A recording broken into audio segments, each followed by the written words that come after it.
मंडळी, कोजागिरी पौर्णिमा ही माता लक्ष्मीची जन्मतिथी आहे असं म्हटलं जातं. या दिवशी माता लक्ष्मी स्वतः पृथ्वीवर येते आणि कोण जागा आहे असं घरोघरी जाऊन विचारते आणि जे जागा असेल त्याच्या घरात प्रवेश करते असंही म्हटलं जातं. कोजागिरी पौर्णिमेच्या रात्री माता लक्ष्मीची पूजा केल्याने माता लक्ष्मीचा आशीर्वाद मिळतो, घरातल्या आर्थिक समस्या दूर होतात, घरामध्ये उत्पन्नाचे नवीन स्रोत निर्माण होतात. म्हणूनच कोजागिरी पौर्णिमेच्या रात्री अवश्य कुंकुमार्चन माता लक्ष्मीसाठी करावं. कुंकुमार्चन ही पूजा अत्यंत प्रभावी असते. म्हणूनच कोजागिरी पौर्णिमेच्या रात्री माता लक्ष्मीसाठी कुंकुमार्चन अवश्य करावं. ते कसं करावं तेच आज या व्हिडिओत आम्ही तुम्हाला दाखवणार आहोत. पण त्याआधी लक्षात घ्या की या व्हिडिओमध्ये आम्ही माता अन्नपूर्णेच्या मूर्तीवर कुंकुमार्चन करून दाखवले. पण तुम्ही कोजागिरी पौर्णिमेच्या रात्री जर कुंकुमार्चन करत असाल तर तुम्ही माता लक्ष्मीचा फोटो घ्या किंवा माता लक्ष्मीचं चित्र असलेलं चांदीचं नाणं सुद्धा तुम्ही घेऊ शकता, त्यावरही कुंकुमार्चन करू शकता. तुमच्याकडे माता लक्ष्मीची मूर्ती असेल तर त्यावर करू शकता किंवा श्रीयंत्र जर तुमच्याकडे असेल तर मात्र अतिउत्तम, त्यावर सुद्धा तुम्ही कुंकुमार्चन करू शकता. आता लक्षात आलंय की कुंकुमार्चन तुम्हाला कशावर करायचंय. माता लक्ष्मीचा फोटो असेल, चांदीचं नाणं असेल माता लक्ष्मीचं, किंवा श्रीयंत्र असेल, किंवा चांदीची माता लक्ष्मीची मूर्ती किंवा साधी मूर्ती जरी असेल माता लक्ष्मीची तर त्यावरही तुम्ही कुंकुमार्चन करू शकता. आणि यापैकी काहीही तुमच्याकडे नसेल तर माता अन्नपूर्णेच्या मूर्तीवरही तुम्ही कुंकुमार्चन करू शकता. चला तर मग बघूया कुंकुमार्चन कसं करायचं. पण त्याआधी चॅनलला सबस्क्राईब करा आणि आमच्या फेसबुक पेजलाही फॉलो करा. चला तर मग सुरुवात करूया. कुंकुमार्चन करण्यासाठी मी याप्रमाणे तयारी केली आहे. इथे मी ताम्हण घेतलंय, फुलांनी ते सजवून घेतलंय. हा खाली चौरंग मांडलाय आणि या चौरंगावरती मी लाल वस्त्र टाकून घेतलेलं आहे. त्याचबरोबर तेलाचा दिवा सुद्धा घेतलेला आहे. कुंकुमार्चन पूजेची सुरुवात आपण गणेश पूजनाने करणार आहोत. तुम्हाला माहिती आहे की प्रत्येक पूजेआधी आपण गणेश पूजन करत असतो. ही सुपारी मी घेतली आहे गणपती म्हणून, ती इथे स्थापित करणार आहे. आणि या गणपती बाप्पाला आपण पंचामृत स्नान आणि शुद्धोदक स्नान घालणार आहोत. सगळ्यात आधी शुद्धोदक स्नानम समर्पयामी, त्यानंतर पंचामृत स्नानम समर्पयामी, पंचामृत स्नानम समर्पयामी, पंचामृत स्नानम समर्पयामी, त्यानंतर तीनदा शुद्धोदक स्नानम समर्पयामी. या प्रकारे गणपती बाप्पाला स्नान घातल्यानंतर इथे मी छोटंसं आसन मांडून घेतलंय. आता या आसनावर मी अक्षदा ठेवणार आहे आणि तिथेच गणपती बाप्पाची स्थापना करणार आहे. याप्रमाणे गणपती बाप्पाची स्थापना केली आहे. आता आपण गणपती बाप्पाची पूजा करून घेऊया. गणपती बाप्पाला हळदी कुंकू अक्षदा वाहून घेणार आहोत. हळद, कुंकू आणि अक्षदा, त्याचबरोबर एक फूल. ओम गण गणपतये नमः मनोभावे नमस्कार करायचा. आता ज्या प्रकारे आपण गणेशाला अभिषेक केला त्याच प्रकारे आपण माता अन्नपूर्णेला सुद्धा अभिषेक करणार आहोत. शुद्धोदक स्नानम समर्पयामी, पंचामृत स्नानम समर्पयामी, पंचामृत स्नानम समर्पयामी.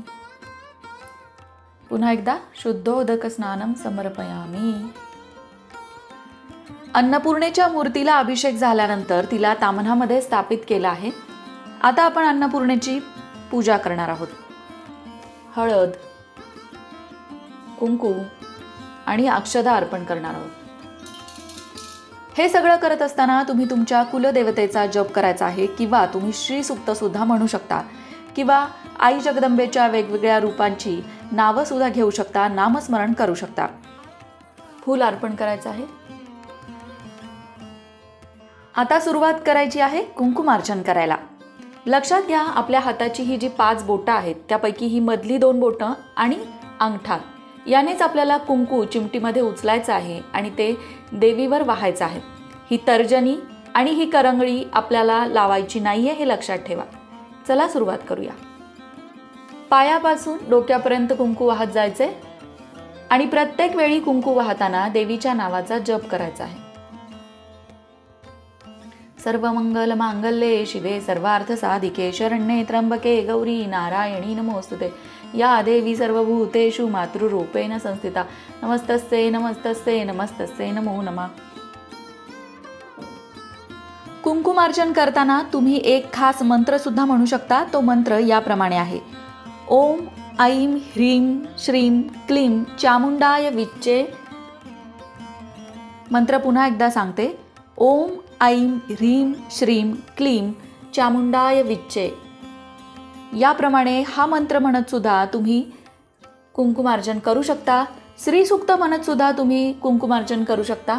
असं कुठल्याही प्रकारचं स्तोत्र निवडा, मंत्र निवडा आणि ते म्हणत म्हणत तुम्हाला कुंकुमार्चन करायचं आहे.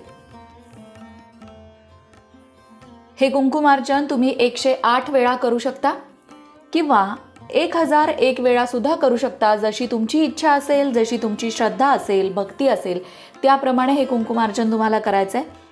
लक्षात घ्या, पूजेआधी तुम्ही संकल्प करा की तुम्हाला किती कुंकुमार्चन करायचं आहे आणि त्याप्रमाणे आकडा मनात ठरवून तुम्ही कुंकुमार्चन करा. आता हे कुंकुमार्चन का केलं जातं ते बघूया. शक्ती तत्वाची निर्मितीच लाल प्रकाशातून झाली आहे आणि कुंकवात शक्ती तत्व आकृष्ट करण्याची क्षमता असते. म्हणूनच जेव्हाही आपण आई जगदंबेच्या मूर्तीला किंवा श्रीयंत्राला कुंकुमार्चन करतो तेव्हा ते जागृत होतं आणि जागृत मूर्तीतील शक्ती तत्व कुंकवात येतं.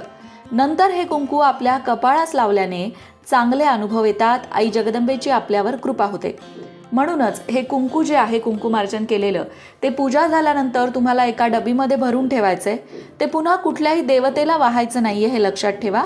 जेव्हा केव्हा तुम्ही घरातनं महत्त्वाच्या कामासाठी बाहेर पडाल तेव्हा ते कुंकू तुम्ही तुमच्या कपाळाला लावू शकता, कुटुंबातील सदस्यांना लावू शकता, मुलांच्या कपाळालाही लावू शकता.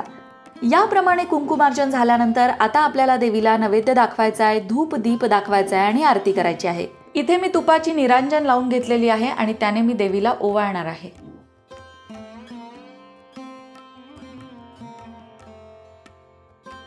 त्याचप्रमाणे धूपही ओवाळणार आहे. आता नैवेद्य दाखवण्यासाठी इथे पाण्याचं मंडल करून घेणार आहे. त्यावर पंचामृत ठेवणार आहे आणि फळं ठेवणार आहे. तुमच्याकडे जी फळं उपलब्ध असतील ती तुम्ही घेऊ शकता. नैवेद्यम समर्पयामी, नैवेद्यम समर्पयामी, नैवेद्यम समर्पयामी. शेवटी डोळ्याला पाणी लावायचंय. याप्रमाणे झाली आपली कुंकुमार्चन पूजा. आता या कुंकुमार्चन पूजेसाठी जे जे साहित्य लागतं ते मी तुम्हाला दाखवते. कुंकुमार्चन करण्यासाठी मी इथे काही फुलं घेतलेली आहेत, हळदी कुंकू अक्षदा घेतलेल्या आहेत, त्याचबरोबर सुपारी घेतलेली आहे. सगळ्यात महत्त्वाचं अन्नपूर्णेची ही मूर्ती घेतलेली आहे. कुंकुमार्चन कशावर करायचं तर तुम्ही देवातली अन्नपूर्णेची ही छोटीशी मूर्ती सुद्धा घेऊ शकता किंवा तुमच्याकडे जर कुलदेवतेचे टाक असतील तर तुम्ही टाकांवरही कुंकुमार्चन करू शकता. त्याचबरोबर श्रीयंत्र असेल तर अतिउत्तम, श्रीयंत्रावर सुद्धा तुम्ही कुंकुमार्चन करू शकता. आणि यापैकी काहीच नसेल तर तुमच्याकडे जर कुलदेवतेचा फोटो असेल तर त्या फोटोवर सुद्धा तुम्ही कुंकुमार्चन करू शकता. कुंकुमार्चन करण्यासाठी आपल्याला सगळ्यात महत्त्वाचं आहे कुंकू. त्याचबरोबर तुपाची निरांजन घेतलेली आहे, अभिषेकासाठी आणि नैवेद्यासाठी पंचामृत घेतलेलं आहे, शुद्ध पाणी घेतलेलं आहे, त्याचबरोबर उदबत्ती घेतलेली आहे. देवीच्या नैवेद्यासाठी इथे काही फळं घेतलेली आहेत. तर मंडळी, या प्रकारे कुंकुमार्चन तुम्ही कोजागिरी पौर्णिमेला अवश्य करा. नक्कीच माता लक्ष्मीच्या कृपेचा अनुभव तुम्हाला येईल. कमेंट बॉक्समध्ये महालक्ष्मीचा उदो उदो लिहायला विसरू नका. अशाच प्रकारच्या माहितीपूर्ण व्हिडिओंसाठी लोकमत भक्ती चॅनलला सबस्क्राईब करा आणि बेल आयकॉनवर सुद्धा क्लिक करा, म्हणजे आमच्या नवनवीन व्हिडिओचं नोटिफिकेशन तुम्हाला मिळत राहील. तसंच योग्य आध्यात्मिक मार्गदर्शनासाठी लोकमत भक्तीच्या फेसबुक पेजला फॉलो करायला विसरू नका.